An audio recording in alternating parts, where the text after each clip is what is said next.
Dealmaking staging a comeback in the third quarter with more than $560 billion of announced transactions. You have companies like BHP and Intel driving the busiest quarter in 2 years. With me now to discuss all the big deals, we have Bloomberg mergers and acquisitions reporters Cristina Alesci and Brett Foley. In from London. Hope you had a nice flight in. Thank you. Okay, so what is it about the third quarter and what is it about right now that is just the environment so ripe for all of this? Well, I think strategics have a lot of cash on the balance sheets, which they kind of were saving up for a while because no one really knew where the economy was headed. Now people have some visibility into the future and future earnings. So there's a combination of that and the fact that we're approaching the end of the year, and all of these corporations that had tons of cash on their balance sheets are now looking at it and saying, oh my goodness, we have to put this money to work. We have allotted so much for M&A activity and we haven't used any of it. So, right, Brett? I mean, it's a combination of factors, but those seem to be like the biggest two. That's right. These corporates, they know that they need to make these transactions happen. They need to be done for strategic reasons. Also, financing has become, somewhat cheaper than it was a year ago.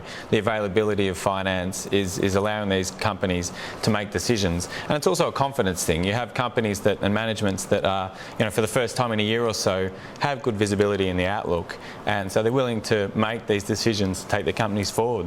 Yeah, and a good point about what you were saying on financing is that financial sponsors who have traditionally made up a good portion of the M&A market, obviously a small portion of it, but a good portion of it, their main concern right now, and the reason why they haven't been perhaps as active as sponsors, is because even though the high yield bond market is available to provide the financing, there's a lot of talk about loans, like leverage buyouts. The primary, you need a good loan to make that kind of deal happen, right?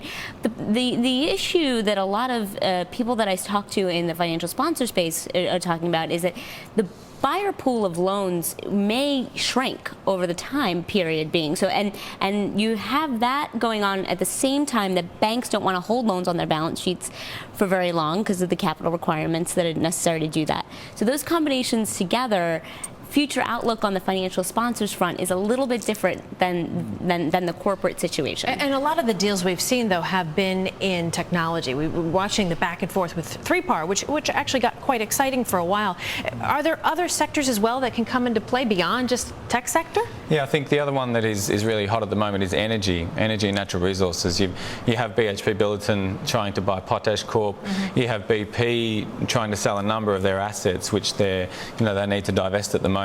You have major utilities buying other utilities. It's just so that energy, that space never really goes away. And also the banking sector. You have banking and natural resources. They're two sectors that are very busy at the moment. But it's a different opportunity right now for the corporations versus the buyout firms. Why is that? Yeah, like for example, what he was saying was energy, they seem to be overlapping a lot. So we've seen a lot of attention both from corporates and buyout firms for energy.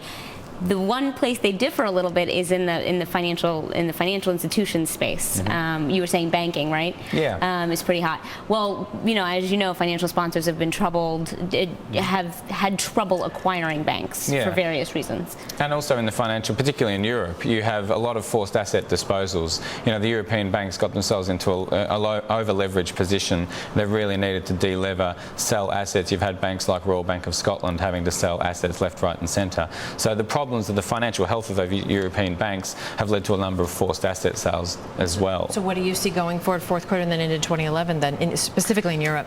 Well, in Europe, the people are saying that, deal making has been quite quiet there because confidence in Europe hasn't come back quite as quickly as it has in the US and other regions. So people are saying that in the fourth quarter it's likely to pick up again. They're a lot more optimistic about 2011 for these reasons. Economic recovery will start to come through. Boards will begin to feel confident about about their financial position, and they'll be willing to put some money to work. So the deal makers that talk to us say that 2011 looks like being quite an optimistic year. All right, Cristina and Brett, thanks so much. A dynamic time to certainly be covering all these stories as well for you. Busy time. Busy. All right, thank you, and safe travels back home.